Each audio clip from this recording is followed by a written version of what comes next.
All right, well, hello, and welcome to another episode of the Rooted Project podcast. It's me, Sai, and it has been a while since I've made one of these. It's my fault, but it's okay, because we're here now. I had some finals and stuff coming up a couple weeks ago. Life was pretty busy. And then also, we haven't even had youth group for the last 3 weeks, I think it's been. So, it's been a while. I really miss you guys. That's genuine. I think about all of you a lot. Can't wait to get back together. Lord willing, this week we should be back together because there shouldn't be any weather or any other things getting in our way. Praying that way anyway. I do pray for you guys all the time. I've got a list in my prayer journal, and I've got you all listed out. And I just want you to know that I care about all of you, and I've been thinking about you a lot. So can't wait to be with you again. Let's see. What else was I supposed to say? Tri-State Bible Camp for Winter Weekend is now not Winter Weekend. It is now just Winter Saturday. Winter Youth Retreat, I think is what we're calling it. But it'll be just Saturday, and the price is going to be $50 instead of $75, I believe. So I wanted to get that out quickly so that we could get everybody registered. And I believe the number that it is limited to is 45 people total. So if you want to go, let me know as soon as possible so I can get us all registered. Or, well, you can register yourself, but let me know and get registered quickly. I believe you can register online, and that'll probably be the easiest way to do it. And then I will be bringing the group from church to camp. So just let me know so we can get a number, know how many vans we need, and all that kind of stuff.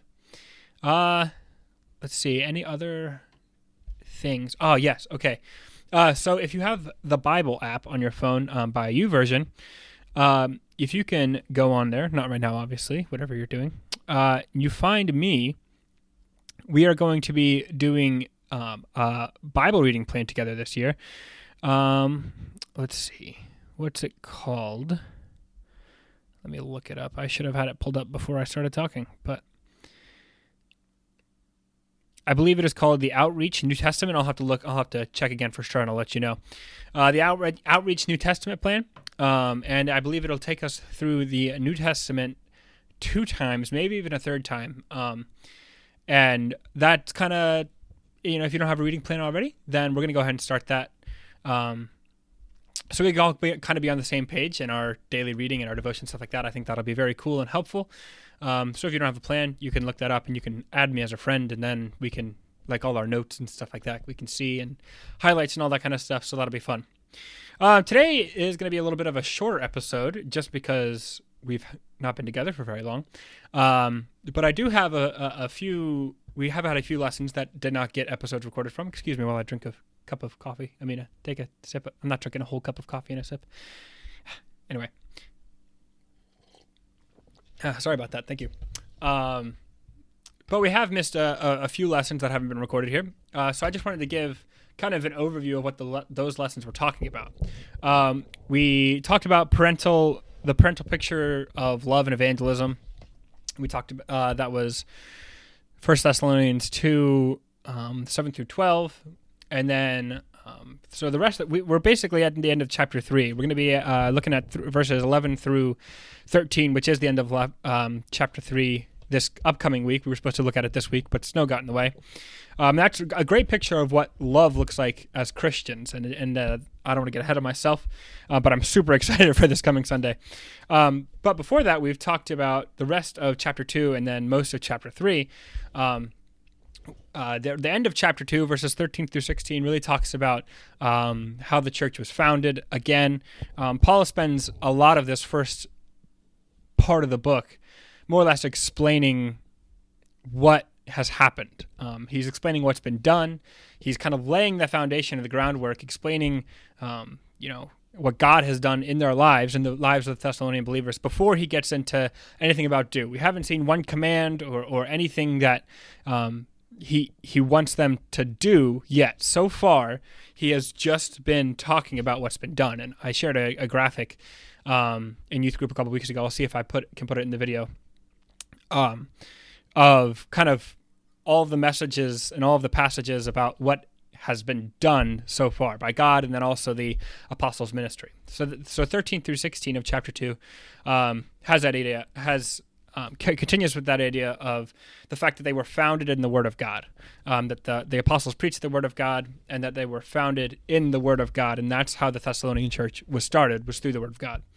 And then at the end of the very end of chapter 2, 17 through 20, we see that discipleship and the Christian walk with our believers isn't always going to be physical. Obviously, there's always going to be a longing for it to be physical, and that's our ultimate desire, is to be together. But as we've seen with Corona and stuff like that, we're not always going to be together. And Paul, as good as anybody, understands that, because his big thing is wanting to come back to them and missing them and loving them and wanting to see them and help them grow.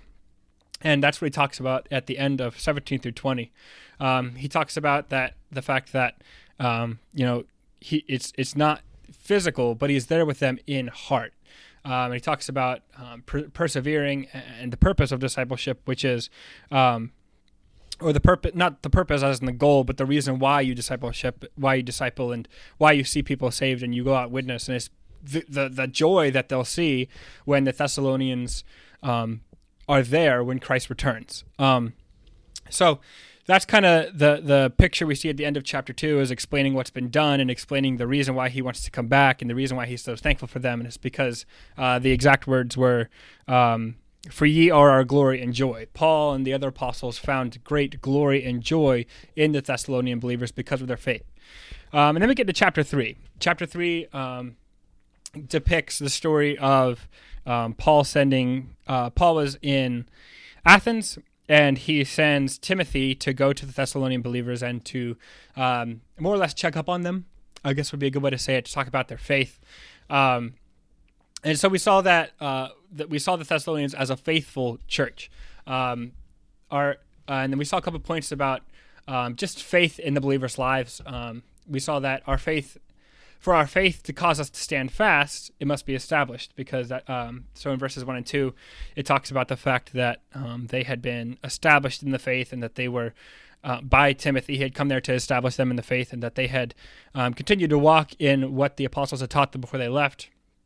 And then we also see that our faith is what causes us to stand fast in the face of persecutions, which Paul and the other apostles had warned were coming. Paul didn't come to Thessalonians and lead them to Christ and then say, okay, everything's going to be peachy.